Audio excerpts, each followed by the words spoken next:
আমার ভাইয়ের চিকিৎসার জন্য ব্যাংকক গেলেন। ভাইয়া ব্যাংকক যাওয়ার পর ভাবি অফিসের নাম করে রোজ রাতে কোথায় জানি চাইতো। আমি মনে মনে ভাবলাম, ভাবি এত রাতে কোথায় যায় এটা আমার জানতে হবে। আর জানতে গিয়ে যা দেখলাম তা দেখে আমার তো হয়ে গেল।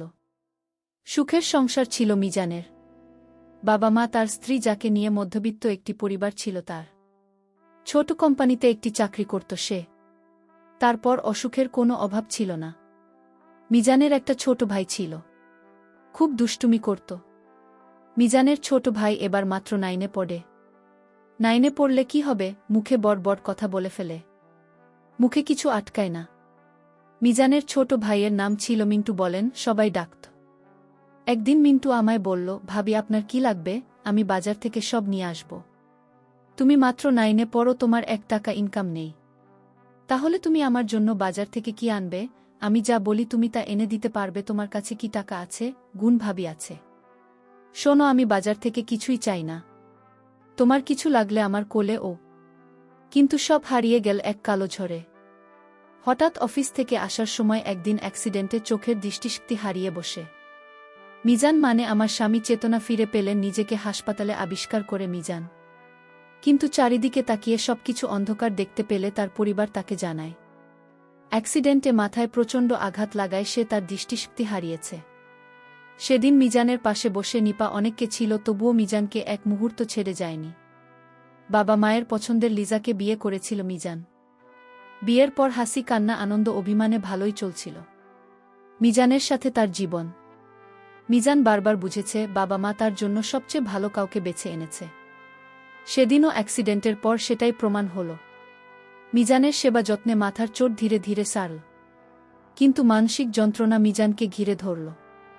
সংসারের একমাত্র উপার্জনক্ষম ব্যক্তি মিজান। এখন কিভাবে তাদের মধ্যবিত্ত পরিবার চলবে? মিজান কতদিন যে লিজাকে বলছে, নিপা আমি বলি কি, তুমি তোমার বাবার বাড়ি চলে যাও, ভালো থাকবে, এই কথা দ্বিতীয়বার আর বলো না। আজ আমার যদি কিছু হতো তুমি কি আমাকে ছেড়ে চলে যেতে? কি বলছো এসব? যেতে না তো তাহলে আমি কিভাবে যাই? তোমাকে এই অবস্থায় রেখে আমি একা ভালো থাকব? নিপা তুমি তো জানো কি অবস্থা, পরিবারের টাকা পয়সা প্রায় শেষের পথে। জানি, আমি বলি কি না হয় আমি একটা জব নেই। তখন হুট করে বলে ফেল মিজানের ছোট ভাই, মানে আমার দেবর, ভাবি তুমি কেন চাকরি করবে? তোমার চাকরি করা লাগবে না, দরকার হয় আমি কাজ করব, রিকশা চালাব, আমি তোমাকে কিছুতেই চাকরি করতে দেব না ভাবি। আমি তার কথা শুনে অবাক হচ্ছি, একটা ছোট ছেলে ভাবের প্রতি এত মায়া। আমি আসলেই পরিবারে আসতে পেরে আমার জীবন ধন্য। কারণ মিজান যেমন আদর্শবান ছেলে ঠিক তেমনি আমার দেবর। ভাবি বলল, আরে তোমরা আমাকে নিয়ে এত চিন্তা করছো কেন? আমি চাকরি করতে পারব, এটা তো আমার পরিবার। মিজান বলল, কিন্তু? কোনো কিন্তু না, আমি কি আমার পরিবারের জন্য এটুকু করতে পারি না? তারপর তুমি সুস্থ হলে আমি না হয় আবার জব ছেড়ে দিলাম। হ্যাঁ, আমি আবার সুস্থ, দেখো তুমি আবার দেখতে পাবে। আমরা তো কালকে ডাক্তারের কাছে যাচ্ছি, দেখি না কি বলে ডাক্তার। মিজান চুপ করে রই। পরের দিন হাসপাতালে ডাক্তার বল, মিজানের চিকিৎসা হতে হলে ব্যাংক নিয়ে যেতে হবে, আর এটা খুব ব্যয়বহুল চিকিৎসা। নিপার মিজান দুজনের মুখী বিমর্ষ হয়ে রই। শেষে নিপা ডিসিশন নিলি, এখন তো চিকিৎসার টাকাও নেই তাদের কাছে। তাই নিপা চাকরি করে টাকা জমিয়ে তারপর না হয় কয়দিন পর মিজানের চিকিৎসা করাবে। মিজান সেদিন বুঝেছিল স্বামী স্ত্রী দুজন দুজনের জন্য কতটা। কয়েকদিন পর নিপা একটা বড় আকৃতির চাকরি নিয়ে।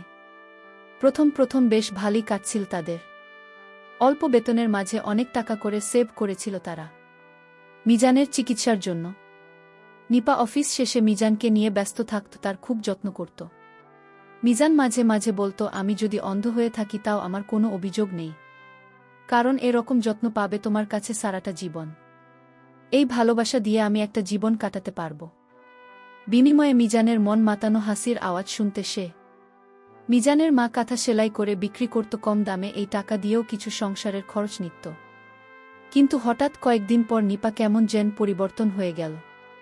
রাতে ফিরত, মাঝে মাঝে একটা দুইটা যেত। মিজান কিছু বললে বলতো ওভারটাইম করছে, সে টাকাও জমাতে পারছিল না। আর ওভারটাইম করেও মিজানের বাবা মা বললে বলতো, এত রাতে হেঁটে না এসে সিএনজিতে আসছি, তাই একটু খরচ বেশি হয়। কিন্তু কিছুদিন পর থেকেই যখন ওভারটাইমের টাকা পাবে তখন আর সমস্যা হবে না। কিন্তু মিজানের আসে কিছুদিন আসলো না। মিজানের উপরও কেমন যেন মিজানের যত্ন আদি কমে যাচ্ছিল। অফিস থেকে দেরি করে ফিরে এসে মিজানকে ক্লান্ত তা দেখে শুয়ে পড়ত। গত রাত যে মিজান নিদ্রাহীন কাটিয়েছেন তার ঠিক নেই।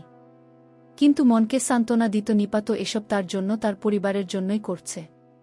মিজানের বাবা মা বৃদ্ধ হলেও বেশ বুঝেছিল মিজানের আশায় থাকলে ছেলের চিকিৎসা হবে না। একদিন তারা মিজানকে এসে বলল, বাবা আমরা কালকে তো ভিসা পাসপোর্ট করাতে যাব, সামনের মাসেই তুই যাবি চিকিৎসার জন্য। কিন্তু বাবা এত টাকা তুমি কোথায় পেলে? উত্তর, নানু মারা যাওয়ার আগে তোর মায়ের নামে কিছু জমি লিখে দিয়েছিল, সেটাই আজ বিক্রি করে এসেছি। কিন্তু মায়ের সম্পদ এভাবে বলার আগেই পাশ থেকে মিজানের মা বলল, আমার সম্পত্তি তুই, তোকে ছাড়া কিভাবে চলব আমরা?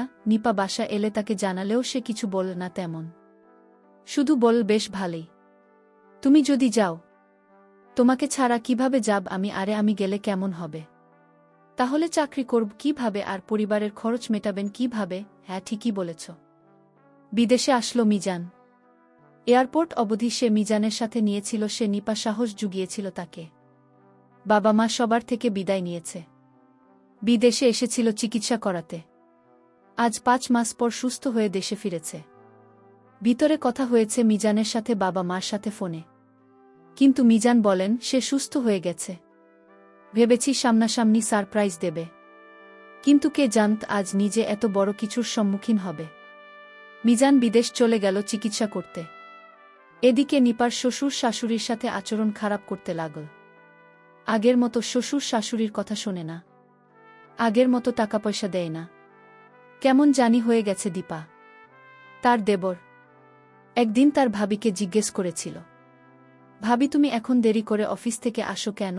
আগে তো খুব তাড়াতাড়ি আসতে, আমার সাথে গল্প করতে, আমায় লেখাপড়া করার জন্য উপদেশ দিতে।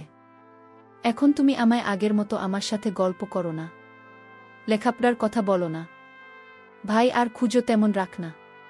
কি হয়েছে ভাবি তোমার? আমি যখন ভাবিকে এই প্রশ্ন করলাম, ভাবি তখন রাখে আমাকে থাপ্পড় মারল। আমি সঙ্গে সঙ্গে কেঁদে দিলাম, আমার চোখ দিয়ে পানি পড়ছে, আমার কান্নাটা কিছুতেই থামাতে পারছিলাম না। হঠাৎ আমার কান্নার আওয়াজ শুনে মা দৌড়ে আসলেন। কি হয়েছে বাবা, তো তুই কাঁদছিস কেন? মা, ভাইয়ের কথা মনে পড়ছে তাই কান্না করছি। মা বলল, তোর ভাইয়া ভালো হয়ে যাবে, চিন্তা করিস না, আর কান্না করিস না। আমি আমার মাকে মিথ্যা বলেছি। আমি যদি বলতাম যে ভাবি আমাকে মারছে, তাহলে হয়তো মা এবং ভাবি দুইজন ও কষ্ট পেত, তার চেয়ে বরং আমি একাই কষ্ট পাই। তারপর আমি সিদ্ধান্ত নিলাম ভাবি আগে এরকম ছিল না, এখন কেন এরকম করছে এটা আমাকে খুঁজে বের করতে হবে। ভাবি সকালে নাস্তা না খেয়ে অফিসে চলে গেলেন। আমি ভাবি কিছু বলিনি, কিন্তু আমি ভাবির পরে আমিও গেলাম। দেখি ভাবি কোথায় যায়। আমি অনেক দূর থেকে দাঁড়িয়ে দেখলাম একটা রাইস হোটেলে ঢুকল, আর এখানে ভাবে 2 প্লেট রুটির অর্ডার দিল। সাথে আরেকজন ছিল, সেটা কি আমি চিনতে পারিনি। শুধু দেখলাম ভাবি তাকে নিয়ে একসাথে রুটি খাচ্ছে আর গল্প করছে। আমি দেখে বাসায় ফিরলাম, আমার মনটা খুব খারাপ হয়ে গেল। আমার মা জিজ্ঞেস করল, বাবা তোকে এরকম মনোভাব দেখাচ্ছে কেন? মা, কিছুই হয়নি, মাথা ব্যথা করছে, তাই শুয়ে রইলাম। আমার মা আমাকে বলল, বাবা তোর ভাইয়াকে বাঁচাতে আরও 2 লক্ষ টাকা লাগবে। কেননা আরও টাকা লাগবে?